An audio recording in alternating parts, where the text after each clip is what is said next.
Philly. Well, everyone, welcome back to another episode of The Whole Perspective. My name is Kevin Delory, Chief Lending Officer at EPM. As always, I'm joined by my good man, Kenny Phillips, Senior Vice President of Lending. Or if you watched our video today, you might better know him as Renee Zellweger, as being the only guy that followed this Tom Cruise. Today, we got a great guest. Charles, I got to say, I was watching some of your stuff, man, and it gets me fired up. Okay, this guy, we have a lot in common. I'm also the sixth fastest person in my family between my mom, my dad, and my three brothers. So we got a lot in common there. But no, all jokes aside, no, what we do have in common is, that despite our background, our passion got us to where we are. And I feel like I was the one in my family as well. And that really resonated with me. It's always good to have a guest on. Charles Clark is not just a motivational speaker. He's not just a world-class athlete. This guy is the real deal, and I can't wait, after Kenny does a brief introduction, to jump into some great questions for the audience. Yeah, let's do it. It's kind of a reintroduction. That was a great entry, Kevin. Child's a former world-class athlete, 3-time national champion and 10-time All-American, and now a motivational speaker and author of The I in Team. He's pivoted from being one of the fastest men in the world to being building an international speaking business. Today, he teaches people how to adversity to build greater strength, success, and fulfillment. We're excited to have him on the show. Charles Clark, welcome to The Whole Perspective, buddy. Oh, man, I appreciate the intro. I appreciate all the love, and I'm excited to hop in and dive in and have a conversation. Well, I hope you and Kenny get along. Kenny's from the University of Miami, from Florida State. Man. He tried to hide it, too. He didn't want to say it. And he's – a couple of episodes ago, we had a guy on there that wrestled, so I really resonated. I wrestled in high school, college, and Kenny ran track, and I'm like, man, I don't know if anyone else really runs track that we could have on the show. Yeah. And then I started reading, just following you and listening to some of the things that, the adversity you overcame to get where you are today. Mm-hmm. I mean, I think the fact that you're able to, what Kenny just said, to overcome that adversity, that you're a world-class athlete that has everything. You're riding high. You're getting ready to sign the shoe deal. You're going to have USA across your chest. You're the man in the sport. And to have an injury and to say, what do I do now? Right? I think in my business that we're in right now, and this is just anyone. Sometimes when they hit a bump in the road, they're like, "Oh, woe me! I don't know what I should do." Times are so tough. But you took that adversity and turned it into, someone that now everyone looks up to you and admires you for what you're teaching them versus watching you on the track. How did you make that transition? Well, I think one is we got to understand every single one of us, we're going to go through a hard time. Life is not always going to be easy. It's not always going to be convenient. It's not always going to be the life that we desire to live. In fact, for some of these people that's going to be listening on here today, you're dealing with challenge right now. But the thing that I begin to understand, it's so amazing that two people can go through the same experience and get completely different outcomes. And the reason why is all because of your perspective. Neuroscientists have pointed out that our brain capacity is infinite. And when I got hooked onto that idea, it simply meant to me that I don't have to be defined by this one thing. I don't have to allow this to be stress for me. But I can choose a plethora of options. I can choose love or hate. I can choose objection or change. I can choose stress or pressure. And, the thing that I always tell people, life don't go into your emotional wardrobe and pick out your emotion. So you got to be the boss. You got to decide what you want to do. You have to decide that I'm not going to let this moment be my defining moment, but I got a lot of life to live. And, it's so crazy to think that most people, they live in their past. They think about their glory days as their high school days.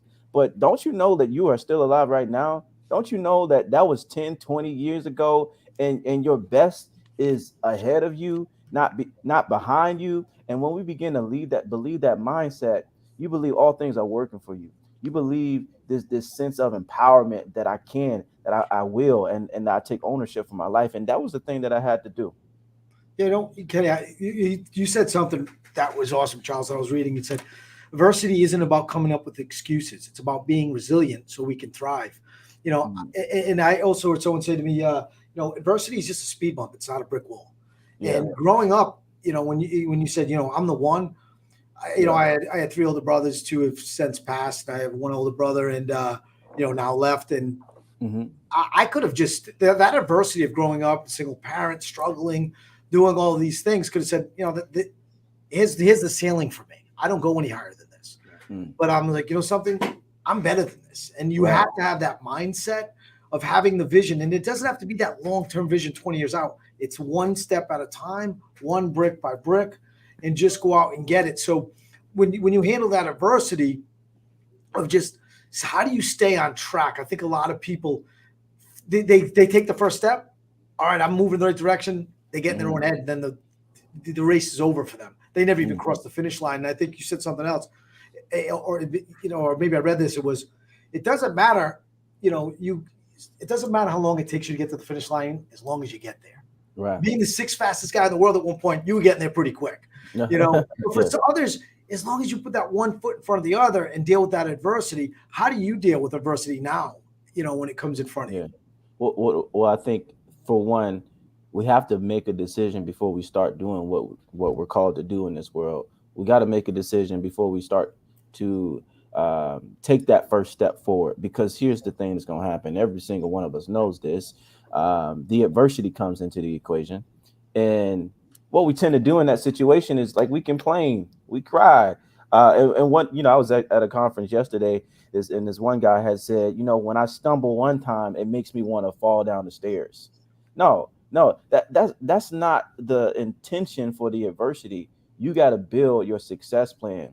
In fact, the thing that we got to understand, the science behind decision making is we create roadmaps, and they're either exit strategies or success strategies. So every single day, you need to make the decision. What is that going to be? Because champions aren't made on game day. It's going to take a daily commitment for you. And maybe for some of y'all need to write that part down right there. Champions aren't made on game day. It takes a daily commitment. So what's your commitment? And what is that going to look like when you hit the adversity? What's that going to look like when you're behind on your bills? What is that going to look like when you're not at that place that you desire to be in life, and you're 20 and you're 30 and you're 40 years old? You got to make that decision. That's awesome. You talked about, you hit rock bottom, and then, you was, done with track and field. You had that major injury, and then you started, the motivational speaking part. And it's something that, recently Kevin and I learned. You said, they don't just want to hear about success. They want to understand how the pain I went through had purpose. Right. Yeah. Kenny, you hit on something right there. People don't just want to be. Here's the thing. I had to not just like want to be a motivational speaker. Like, that's a term that people use, but the stuff I do is a lifestyle, right? And I can't go on a stage being fake. I can't say, you should try this, and I never do it. I don't walk through those things myself. And so, like, for me, this is a lifestyle thing for me. I know the road is hard. I know sometimes you want to cry and you don't want to get out of the bed. I get that, but I got a life, and I don't know how many people are going to be listening to this. I don't know where they are, but I need you to get it for you first. Don't try to pretend. Don't try to put on for your kids. Don't try to put on for your boss. Put on for you. And when you do that, that's when things come automatically. That's when the success comes. That's when the money comes. That's when the income comes. You got to do it for you. And when I started living that way, I stopped relying on miracles, and I had to understand that this right here, this life that I desire to live, this can happen for anybody. It's you know what I'm saying? Absolutely. Bob Williams, do it, right? Just do it. Yeah. It's funny you say that, because you talk about motivation. Now I got there's a little question for me. So you say people, you're a motivational speaker, but do people really need motivation, or do they need a lifestyle change? And also, what you say, discover purpose. Yeah, motivation is like the term that gets people excited, right? Right. Motivation. You pumped up. You ready to go into the gym, lift something that you never lift before. But what happens when it's gone? What happens when you by yourself? What happens when the excitement of the dream is no longer there and you're in the middle of the road? You don't need the motivation. And that's what I tell people every time. Like, gone are the days where people want to be motivated. People want something real. People want something that's going to last. And here's the secret. If you want to know the real strategy for success, get rid of motivation and take ownership for your life. Because when you decide to take ownership, the thing that happened, I'm not talking about ownership in the form of a letter, in the form of someone saying, hey, this is your obligation. I'm talking about psychological ownership. Psychological ownership is your ability to say, I am 100% about me. Whatever happens in my life, I am the reason why. And I'm going to be the reason why I'm successful. I'm going to be the reason why I fail. And when we take that route and then we say, you know what? If I failed, here's my reason why. But here's the strategy that I'm going to do to get back up. When you take that ownership route, you don't need the motivation to get up. Yeah, It becomes your obligation. I think that's great. We just had I was just out in Atlanta with a couple of our client teammates. Someone said to me, I don't have a vision. And the motivation wasn't to help him get to the end game. It was to get him to take the first step. And Yeah. you had something that you had. This was like my bingo moment right here. Procrastination is the assassination of your greatest destination. Yeah. That's the real deal right there. And you're 100% right, because everyone always Mhm. says, tomorrow I'm going to do it. Tomorrow I'm going to do it. Get up and do it today. And that's why I Yeah. hate New Year's resolutions. People say, I'm going to do it January 1st. Screw the January 1st. If I want to change something, I change today. I don't need Yeah. to wait to a day in the calendar. And people procrastinate and they procrastinate and then you never get there. So my motivation, I'm glad you said it that way, because I didn't feel like I was motivating. I was just getting him to see his vision, to take the first step.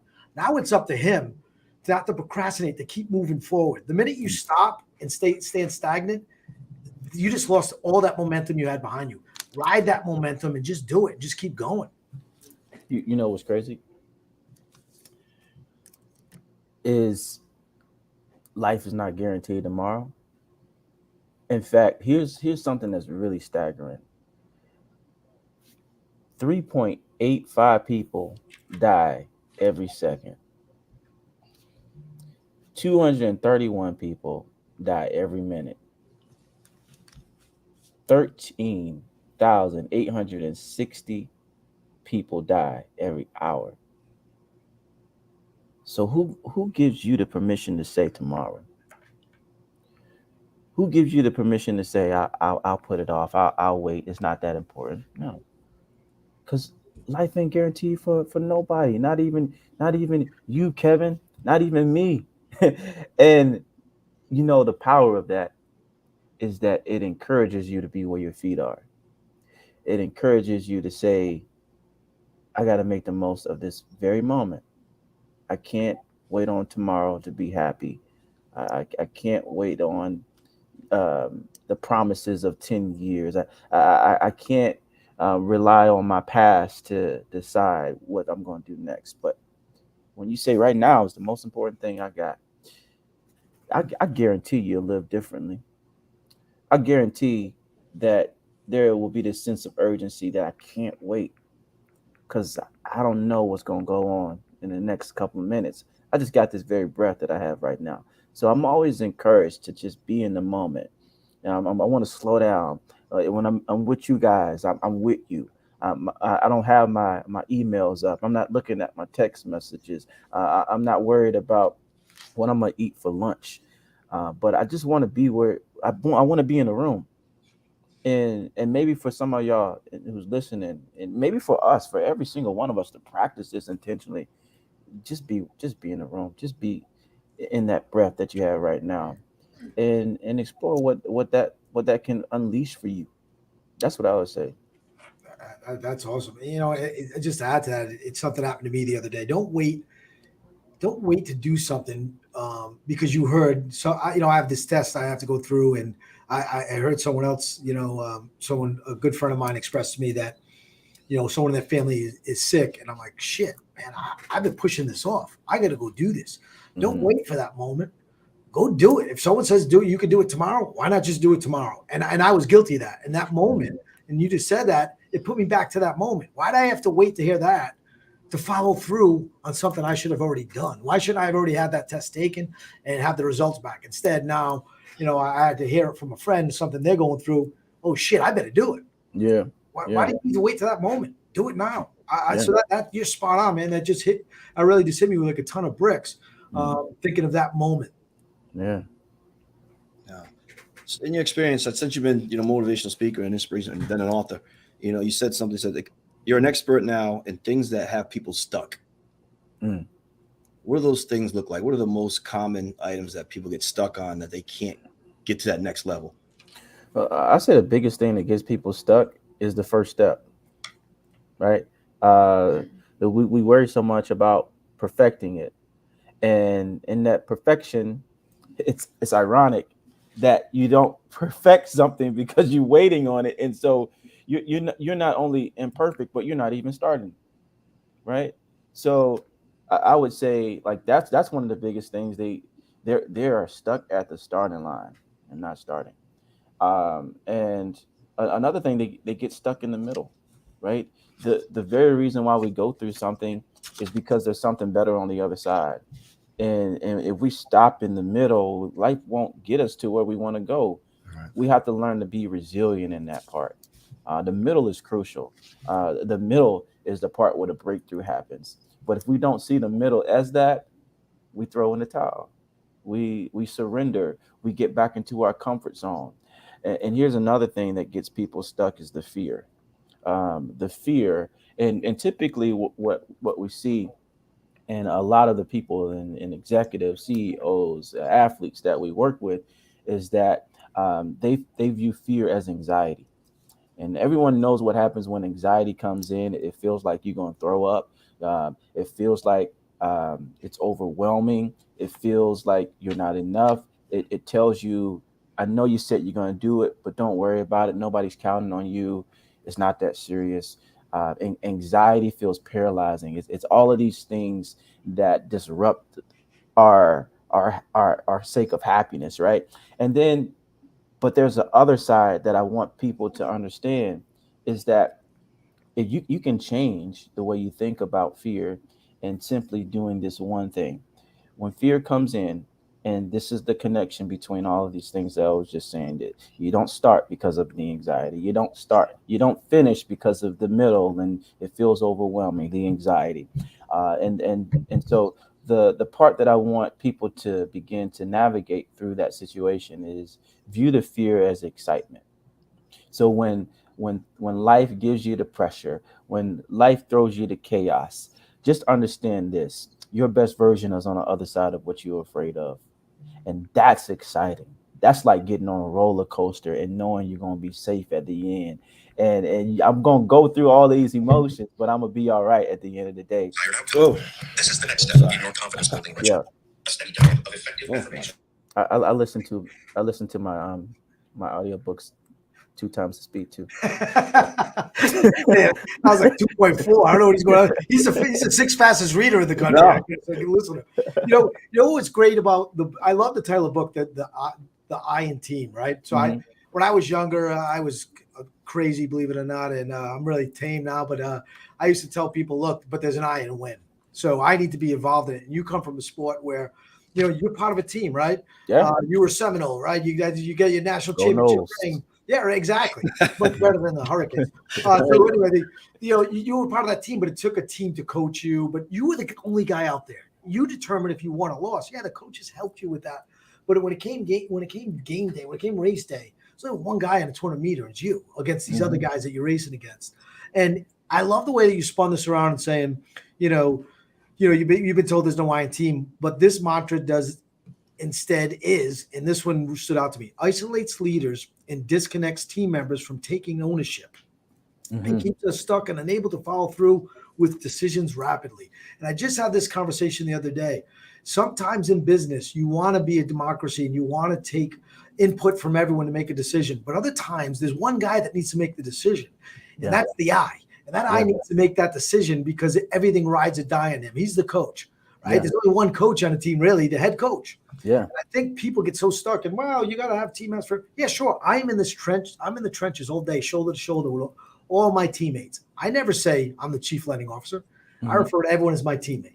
Yeah. Because we are. But there's days I have to be the chief lending officer. And that's why I have this title, right? I have to make the decision. So that's why I love this book, The I in Team, because all these these gurus out there. I'm like, no, we all win together. No, there's Right. days where the call is Charles's call. Charles has to make the decision for his team. Yeah. And I think that gives people need to have the courage to make the decision and stop saying, well, it's on the team. No, because there's some days all the decisions fall on me. Kenny will tell you yesterday in the meeting, I raised my hand. It wasn't my responsibility to train some of these new people, but it was under my watch, and I'm the head coach, and I let it happen. Yeah. I apologize to you guys. That's when they want the I in team. Right. Yeah. They want you to take your part. Right. It's real simple. You ever went bowling before? I like bowling. I like to bowl sometimes. When it's your turn, it's your turn. Nobody can bowl for you. You can't say this is a team effort now.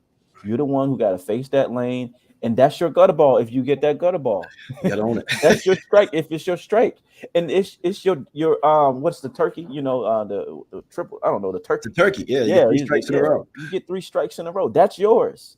And I think when people can embrace, that's on me. I can't pass this on to somebody else because I'm the one that's responsible for this. I get paid for this. You know what I'm saying? It's different when you have that mindset because everyone on the team begins to embrace that I. They see themselves as that one.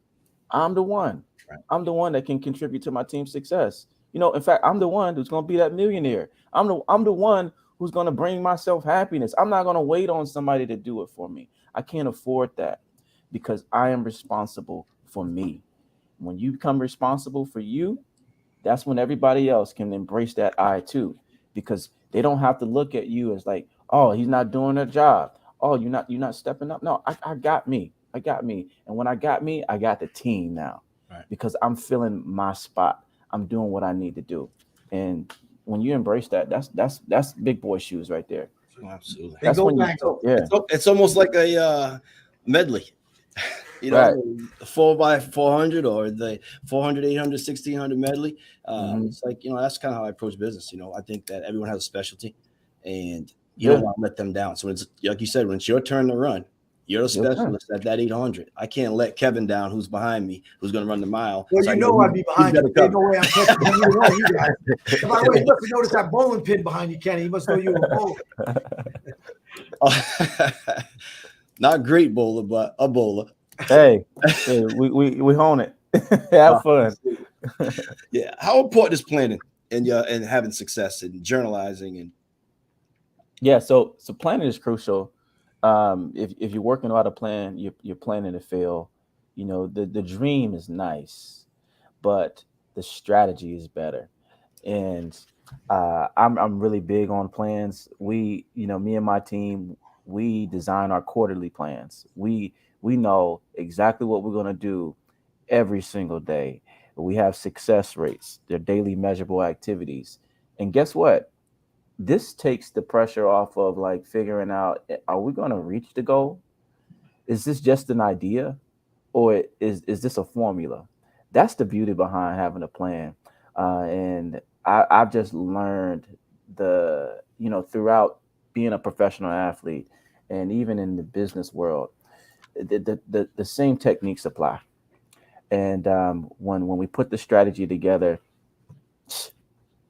it happens by design at that point, So I'm really big on planning. We use a couple of tools, and I'll give you one that we use, the Thrive Planner. So I use the Thrive Planner. The Thrive Planner is a 90-day planner that helps you move big goals towards the finish line. It helps you get more consistent in your morning and night routine. It helps you figure out your weekly strategy, your daily game plan. And I forgot to mention, I'm the creator of the Thrive Planner. So if you guys ever want to get that, is thethriveplanner.com. There it is. So thethriveplanner.com. It's a great tool, very effective if you want to start getting into goal planning, personal goals, professional goals. It was a game changer for me. So absolutely. Yeah. What the other thing you said, it's and I love this because I say to people, look, I don't get out of bed unless I'm getting out to be 100%. I won't show up at this office if I'm not 100% because all I'm going to do is bring the people around behind me. One day in 6 years, I didn't show up. Just didn't feel it that day. I feel I'm more effective as a leader? Am I not coming in there and giving my negative energy? I Mhm. feel I'm going to give it 100%. And you had said, if you don't have passion, don't do it. Quit right now. Well, Yeah. why kick the can on the road? Hit the bricks, and I say that sometimes I see people like, if you can't buy into everything we're doing here, if you can't buy in, if you don't have the passion of the vision that we put together as a collective group, and you want to be off doing something else, that's fine. That means your passion isn't here; it's somewhere else, and you Mhm. should quit and go there. And I Yeah. think a lot of people that's powerful. And I don't think, a lot of people get it. So they just go through and they muck through the day, and all they're doing is bringing their whole entire company down, bringing other people around them down, bringing their teammates down. Don't Mhm. say you want to be part of a team if you're the cancer on the team that's bringing everyone else down. Yeah. Absolutely. Absolutely. So I mean, how do you wake up every day with that passion, man? How do you wake up every day and be like, this is the day I do something great? Mhm. Well, it's very pleasing to hear that you can be on one. Like I'm gonna show up 100%. I'm gonna be real with y'all. Not everybody has that power, right? There's gonna be days when you just like, shoot, man, I'm struggling today, but still, you have to get yourself out of the rut, right? And I'm not saying that you have to be 100% on. In fact, I never performed at 100%. I've probably been at 85, 95, I've been at 75, but I still showed up. I showed up with my absolute best. And so I want to encourage people, let's change the stigma around showing up and being excellent and being 100% on. What if it was just, this is where I'm at right now, but I'm going to give my best today. I'm going to put my best foot forward. And you putting your best foot forward is 100% at that point, right? I might be at 85, but hey, that's my 100. I'm going to give you everything I got today. But here's what I would say about that. You got to learn to get yourself out of those feelings, because feelings are very fleeting. Feelings are temporary, and the mind is so powerful. It's delicate. It's the most powerful weapon that we can use. It's the strongest asset that we possess, the mind. And you have to learn to feed your mind with the right things that's going to get you up, that's going to get you excited. So check what you do in the morning, because that affects how you show up in the day. Check what you're doing at night, because that affects how you feel in the morning. All of those things are important to you get into that place of I'm all in. I'm ready to show up. I'm ready to impact my clients. I'm ready to be about my family. I'm ready to show up for myself. All of those things are important. Yeah, I think reading Kenny's, as you can see, he's just listening to his audio book. We do a lot of reading, right? So, and I'm learning all of these things, getting up early, getting my workout in the morning so I feel better when I get to work. But you said something, and it's back to the 85, 90. I agree with you 100%. Giving 100% of yourself when you get here. And it is something that we talked about this the other day, Kenny. I used to get these awards in high school, college. You get 110% award. I got mad at someone the other day, and they said, I'm going to give 125%. I said, it's impossible. You only give 100%. That's all you can give. So then I'm started thinking, I'm like, man, I was so proud of getting those 110% awards. What that told me is it wasn't that I was 110%, as the guys around me were only giving 90%. Yeah. 100% was 10% more, so they didn't know what else to call it, so they call it 110%. Yeah. So I agree that probably a better way to rephrase it is I show up and give 100% every day, even if I'm at my 85. But Right. if I'm prepared to put that thing into the next gear, don't do it. You don't have the passion, quit. Yeah. That's good. That's good. There's a lot of people out there today with social media. They want to become, motivational speaker, inspirational speaker. And I think they use the crutch. They look at someone like you and say, well, he had so much success, it's easy for him. Do you think the success made it easy, or the struggles and failures you had that makes you more compelling and be able to motivate other people? Is the success easy? No, was it success that you had in track and field? Yeah. Did that catapult you more to have your success as a motivation speaker, or was it the things that you struggled through, the hurdles, that kind of made it easier and more relatable? Yeah. I think what we have to understand is everything is working for good. Everything. You can use it. You don't have to be ashamed of it. You don't have to put it in a little box and tuck it in and say, I'm never going to repeat this ever. You don't have to go to the grave with it. But let's live a life that's shame free. right? And the more you begin to embrace who you are, the more people who truly want to be around you can love you, and you can be authentically yourself. And so I say it's more than just my athletic success or the struggles that I've been through, but it's just me being real. You And know, if you can be real, people love you. I just realized something. The greats have one thing in common, Kenny, and that is, I was fortunate enough to interview Ryan Serhan about a month ago, and I said, what drives me is the fear of failure. And he said, really? I said, what about you? And he said, I'm not afraid of failure. I think what you're really saying is you're ashamed of your failures. Mm-hmm. Don't be ashamed of what you failed at. Own it and keep moving. Don't be afraid of it. And then you just said it again. So I'm sorry, I tie it all together. People that are successful learn to just say, I'm not ashamed of it. This is who I am. I stumbled, but I got back up and I crossed the finish line. I'm not embarrassed by that. And I think when people get over that, that's when they'll get to the next level. Listen, I shared my first story. I'm 52 years old this year. I shared my life story that I've been holding back because I've been ashamed of it. Mm-hmm. And the day that I let it go and shared it with a room full of 250 people and shed tears, and it was, I lost two brothers, one to suicide and one to, an accidental overdose. The day that I got that off my chest was my greatest moment. It was the first time I let go of that shame. Yeah. It propelled me, light years ahead of where I was. Right. So you just said that. Ryan Serhan said the same thing. And that's key, man. It's letting go. It's not about being shamed. It's part of who you are. Move on. Yeah, absolutely. Interesting. Well, we're getting towards the end of the episode, and it's been great. The staple question for the whole perspective is, it's about value, and how do you define value? So, Charles, how do you define your value? So I look at value as something that governs me. It governs my decisions. It allows me to go to this first instead of chasing the goal. Because I think a lot of times what we do is we put the goal over what we value. And when we put the goal over what we value, we lose the goal, and we lose the sense of respect. We lose the sense of self-worth. We lose confidence, because meanwhile, you were willing to lose everything to get that something. But we have to be someone of value. And so there's certain things that I live by in my life. And if I do these things, the success comes with it. So it's the value that's more important than anything. It's the value that's more important than the money. It's the value that's more important than the house, because who you become in the process is more important than what you attain. Damn. I think that might be the best answer ever. Mic drop there. That's a bingo bango, I'd say right there. But I want to tell everyone to check out everyone at thecharlesclark.com. Actually went on there today. I get some new shirts coming. I'm very excited. I got the Thrive Planner. I'll be giving that a try. But if you're really struggling, you want to get somebody in front of your team, here's a guy right here. I mean, if Charles Clark can't motivate you by the time he leaves, I'll pay for him to come. Well, be careful what I say. Go ahead, Chief. If Charles Clark can't motivate you by the time he leaves, you don't have a pulse, and you should quit, because there's no passion inside you.